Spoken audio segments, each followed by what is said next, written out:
ትታሰራለህ ማብራዘር አመሜን ወንድ ነኝ እኮ ወንድ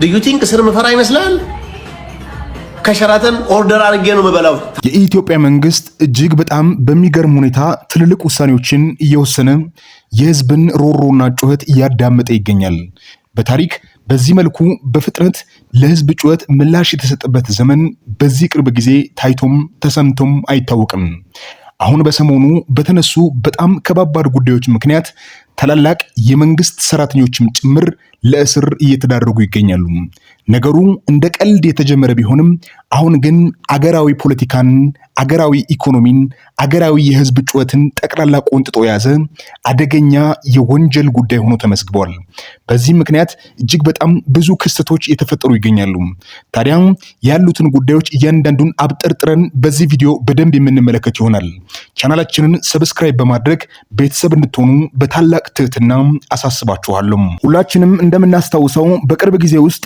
ፊንቴክ የተባለ ድርጅት ለኢትዮጵያውያን ሁሉ መኪና አስመጣለሁኝ ይህንን መኪና ደግሞ በ950 ሺህ ብር ቅድመ ክፍያ ብቻ አስመጣለሁኝ በሚል ከሁሉ ኢትዮጵያዊ በጣም በሚያታልልና እውነት በሚመስል እጅግ በጣም አደገኛ በሆነ መንገድ ከ600 በላይ ኢትዮጵያውያን ገንዘብ መቀበሉ የቅርብ ጊዜ ትዝታችንም ነው ታዲያ ይህንን ገንዘብ የከፈሉ ሰዎች መኪና በቅርቡ ይመጣል ብለው እየጠበቁ ቢሰነብቱም መኪናው በእጃቸው ባለመግባቱ ምክንያት በኢትዮጵያውያን አደባባይ ላይ እየወጡ ለመንግስት ጩኸት እያሰሙ እንደቆዩ ታውቃላችሁ ይህ ጩኸት ደግሞ እንደ ቀልድ የታለፈ የሚመስል ቢሆንም ነገር ግን እየቆየ የመንግስት ባለስልጣናትን ጭምር ወደ መቀመቅ የሚያወርድ አደገኛ የማይመለስ የህዝብን ጎርፍ አስተናግዷል በዚህ ምክንያት ታዲያ እጅግ በጣም ብዙ የኢትዮጵያውያን አርቲስቶች እነ ሰለሞን ቦጋለን እነ ሰራዊት ፍቅሬም እነ ይገርም ደጀኔም በሚገርም ሁኔታ ደግሞ የበጎ ስራዎችን የሚሰሩ እንደ ወንድም ካሊድ ያሉት ሁሉ ታስረው በዚህን ሰዓት እስር ላይ እንደሚገኙ ሁላችሁም ታውቃላችሁ ታዲያ የብዙ ኢትዮጵያውያን ጥያቄ የነበረው እነርሱም ሜዳ ላይ ወጥተው እንደዚህ ግዙ አድርጉ እያሉ እኛን አዘውን እነሱን አምነን ገዝተን ነበር ከነሱም በላይ ደግሞ ከነርሱ ጋር የነበሩት የመንግስት አካላት አንድ በአንድ ነበሩ እነርሱ መታሰር አለባቸው የሚለውን ጥያቄ እያቀረቡ ሰነባብተዋል ታዲያ መንግስትም ይህንን ጉዳይ ከያዘ በኋላ ነገሩ ያለባቸውን ቦታዎች እያንዳንዱ ጋር ደርሶ እያብጠረጠረ ዛሬ አመሻሹን የመንግስት ባለስልጣናትንም አንዳንድ ግለሰቦችንም በቁጥጥር ስር ላይ ያዋለ እንደሚገኝ መረጃዎች እየጠቆሙ ይገኛሉ መረጃው በቁጥር አሃዝ ሲገለጽ ከ600 በላይ ኢትዮጵያውያን ላይ 950 ሺህ ብር ተቀብሏል ከዛም በተጨማሪ ደግሞ ስማቸውን ለማዘዋወርና አንዳንድ ከጉምሩክ ለማስለቀቅ 350 ሺህ ብር ጨምሩ በማለት ከ650 ሺዎቹም ላይ 350 ሺህ ብርም አስጨምረው ተቀብሏል ያ ብቻ አይደለም በሰራዊት ፍቅሬና በሌሎች ማስታወቂያ ባለሙያዎች አማካኝነት በተፈጠረ ፕሮፓጋንዳ ምክንያት ተጨማሪ ገንዘቦች ይመጣሉ በሚል በተደጋጋሚ ገንዘብ ሲያስጨምሩ እንደነበረ ፖሊስ በምርመራው እንደደረሰበት እቅጭቅጩን ዛሬ ይፋ አድርጓል የሚያሳዝነው ደግሞ እነኚህ የተቀበሏቸውን ገንዘቦች ሁሉ ለጉምሩክም የተከፈለ ገንዘብ የለም ከቻይናው BYD ካምፓኒ ጋራም የተዋዋለም ውል የለም ደግሞም የትኛውም አይነት ገንዘብ የተሰበሰበው ለየትኛውም አይነት ተቋም የተከፈለበት የክፍያ ደረሰኝም የለም ሁሉም ገንዘብ በግለሰብ አካውንት የተከማቸ መሆኑ በኢትዮጵያ መንግስት የተረጋገጠ ሆኗል ታዲያ በዚህ ግልጽ የማጭበርበር ወንጀል የተሳተፉ እያንዳንዱ አካላት ዛሬ በቁጥጥር ስር ውለው ፍተሻና ምርመራ እየተደረገባቸው ይገኛል በሚያሳዝን ሁኔታ ምርመራ በሚደረግበት ወቅት እነኚህ ወንጀል ፈጻሚዎች ከዚህ በፊትም በተመሳሳይ ወንጀሎች የተከሰሱና እጅግ በጣም ብዙ ኢትዮጵያውያንን ገንዘባቸውን ሀብታቸውን ንብረታቸውን በውጭ የሰዎች ዝውውርም አማካኝነት የበሉና ያጠቁ ሰዎች አደገኛ ማፊያ ወንጀለኞች እንደሆኑ መረጃዎች እየወጣባቸው ይገኛል እጅግ በሚያሳዝን ሁኔታ ደግሞ ይህንን በሚያደርግበት ወቅት ከነርሱ ጋር አብሮ የሚሰሩ ፌክ የሆነ ዶክመንት የሚያዘጋጁ ለሚያደርጓቸው ነገሮች ሁሉ ከጀርባቸው ሆኖ በርቱ የሚሉ ሰዎች ከኋላቸው እንደነበረና ይህም ደግሞ በምርመራ እንደተደረሰበት አሁን እየወጡ ያሉ መረጃዎች እየጠቆሙ ይገኛሉ። ታዲያ ይህ ጉዳይ በቀላሉ አላበቃም። የመንግስት ባለስልጣናትን ጨምሮ አርቲስቶችን ጨምሮ አንዳንድ ከጉዳዩ ጋር ተያያዥነት ያላቸውንም ሰዎች ጨምሮ በቁጥጥር እያስዋለ ምርመራ እያስደረገባቸው ይገኛል። በዚህም ደግሞ አመርቂ የሆነ ውጤት ይመጣል ተብሎም እየተጠበቀ ይገኛል። አንዳንድ ጉዳዩ የተፈጠረባቸው ሰዎች ደግሞ በሚያሳዝን ሁኔታ አንዳንዱ ያለውን ሀብት ጠቅላላ ኢንቨስት ያደረገ፣ አንዳንዱ ደግሞ ካለው ላይ ቆንጥሮ ኢንቨስት ያደረገ ይገኝበታል።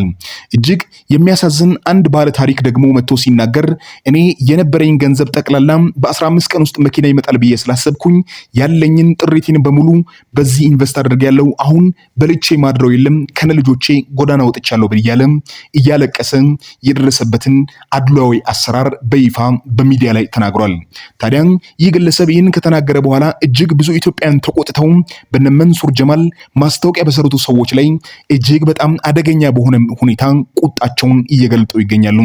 ታዲያ ይህንን የሰማው የኢትዮጵያ ፌዴራል ፖሊስም ጉዳዩን ሰምቶ ዝም ማለትን አልመረጠም። ያለበት ሁኔታው ጋር ድረስ በመሄድ ሁኔታዎችን እያጣራ ነገሮችን አንድ በአንድ ቼክ እያደረገ ውሳኔ እየሰጠን እያሰራቸውም እስከ መጨረሻው ድረስ እየታገለ ይገኛል። በዚህም ደግሞ በቅርብ ጊዜ እጅግ በጣም ደስ በሚል ሁኔታ ብዙ አመርቂ ነገሮች ይፈጠራሉ ተብሎም ይጠበቃል። የፊንቴክ ኢንቨስትመንት ግሩፕ ዋና ስራ አስኪያጅና ከእርሱ ጋር ምክትል ስራ አስኪያጅ ሆኖ እየሰሩ የነበሩ ሰዎች ከኋላቸው ብዙ ወንጀል ያለባቸው ወንጀል በመስራት የሚተዳደሩ ወንጀል መስራትን ደግሞ የህይወታቸው ልምድ ያደረጉ ሰዎች እንደሆኑ ብዙ ሰዎች እየጠቆሙባቸውና እየወጣ ያለው መረጃም ደግሞ ነገሮችን ፍንትው አድርጎ እየገለጠ ይገኛል። ታዲያ ይህንን የሰሙ አንዳንድ ጉዳዩ የተፈጠረባቸው ሰዎች ተስፋ እያደረግን እንገኛለን። በዚህ ሁኔታ ነገሮች መልካም ይሆናሉ ብለን እንጠብቃለን። ገንዘባችን ብቻ ሳይሆን የተቃጠለው ጊዜም ጭምር ካሳ ሊከፈልን ይገባል እያሉ ክሳቸውን እያቀረቡ ይገኛሉ። ታዲያ እኛም ሁኔታው በተፈጠረበት አካባቢዎችም ዞር ብለን የጠየቅናቸው ሰዎች እንደተናገሩን ከሆነ ጉዳዩ በጣም ጥልቅ ነው። ጥልቅ በሆነ የወንጀል ሚስጥር አሰራር ተሰርቀናል። መንግስት ባለበት ቦታ ይህ መሆኑ እጅግ በጣም አሳዝኖናል። ቢዘገይም ግን መንግስት እየደረሰልን ነው። አሁን ደግሞ ተስፋ አለን ብለዋል። አንድ ተጠርጣሪም ደግሞ ይህንን ገንዘብ ኢንቨስት ያደረኩት እኔ ካለኝ ጠቅላላ ገንዘብ ላይ ነው ያደረኩት። ታዲያ አሁን ከመንግስት ላይ ደግሞ ነው የምጠብቀው። በጣም ብዙ ገንዘብ ጊዜም ሰዓትም ሁኔታም ተቆጥሮ ነው የምጠብቀው እያለ ሲናገር እየተደመጠ ይገኛል። ታዲያ እናንተ እስቲ በዚህ ጉዳይ ሐሳባችሁንና አስተያየታችሁን በኮሜንት ሴክሽን ላይ በማስቀመጥ የተፈጠረውን ጉዳይ ሁሉ በራሳችሁ ቋንቋ እንድታብራሩ እናንተም እድል እንሰጣችኋለን። በኮሜንት ሴክሽን መስጫም ላይ ሐሳባችሁን አጋሩን። ህዝቡን እጅግ በጣም ካስቆጡ ነገሮች መካከል ደግሞ አንደኛው መንሱር ጀማል የተባለ ግለሰብ ምንም ብታሰር ግድ የለኝም፣ ታስሬም ቢሆን ደግሞ እኔ የምበለው ከሸራተን እያዘዝኩ እያስመጣው ነው። እኔ ከታሰርኩበት ቦታ እፈታለሁ፣ ከተፈታውም በኋላ ደግሞ ወጥቼ ስራዬን እንቀጥላለሁ። እናንተስ ምን ታመጣላችሁ? ወንድ ነኝ፣ እስር አልፈራም ማለቱ ብዙዎችን አስቆጥቷል። ታዲያ የድሃን ገንዘብ እየበሉ ከድሃ መቀነት እየፈቱ የራስን ኪስ መሙላት ጀግንነት ነው ወይ? የራስን ሐሳብ ማሳካትስ ብልጠት ነው ወይ? ሰው በገዛ እጁ በገዛ እግሩ ሰርቶ አቅሙን፣ ገንዘቡን፣ ዕውቀቱን አማጦ ኢንቨስት ባደረገበት ገንዘብ እንጂ የሚያገኘው የሰዎችን መቀነት እየፈታ ማግኘትም ሆነ መሳካት እሱ ስኬት እንዳልሆነ ሁላችንም የምናውቀው ጉዳይ ነው። ታዲያ ህዝብን በሚንቅ መልኩ በሚዲያ ላይ እንደዚህ ወጥቶ ብታስርም ግድ የለኝም እያለ ሲናገር ብዙ ኢትዮጵያውያንን ያስቆጣ በጣም ያሳዘነ ጉዳይ ሆኗል። ከነገሮች መካከል ደግሞ እጅግ በጣም በሚያሳዝን ሁኔታ ያስተዋልነው ሰለሞን ቦጋለ ሚዲያ ላይ ቀርቦ ይህ እንደዚህ እንደሚሆን አላወኩም ነበር፣ በሀገሬ ህዝብ እንደዚህ መስራትም አልፈልግም፣ እንደዚህ አይነት ሐሳብም በልቤ ውስጥ የለም። መኪናዎች ተደርድሮ ስንመለከት ሁኔታዎች በጣም ቆንጆ መስለውን ኢትዮጵያውያን እንዲጠቀሙ በማሰብ እንጂ ጥቅምን በማጉላት በዚህ ጉዳይ ላይ እንዳልገባን የኢትዮጵያ ህዝብ ሁሉ እንዲያውቅልን እንፈልጋለን። አሁን ግን በእርግጠኝነት ብንነግራችሁ ይህ ጉዳይ እንደሚስተካከልና ከተወሰነ ጊዜ በኋላ መኪናችሁ እንደምትረከቡ 100% እርግጠኛ ነኝ የሚል ሚዲያ ላይ ቀርቦ የተናገረው ንግግር የብዙዎችን ልብ ሰብሮ አልፏል። ታዲያ ምን ያደርጋል? ይህን ያደረጉ ሰዎችም ሆነ ነገሩ የተጠረጠሩ ግለሰቦች ሁሉ አሁን ታስረው የትኛውም አይነት የህገ መንግስታዊ መብት ሳይፈቀድላቸው በእስር እየማቀቁም ይገኛሉ። አንዳንዱ የዋስ መብት ቢጠይቁም የዋስ መብት እንደማይከበርላቸውና አንዳንዱ ደግሞ ከውጭ ሆነ ኬዛችን እንከታተል ብሎ ቢሉም ኬዛቸውንም ከውጭ ሆነው መከታተል እንደማይችሉ ተነግሯቸዋል።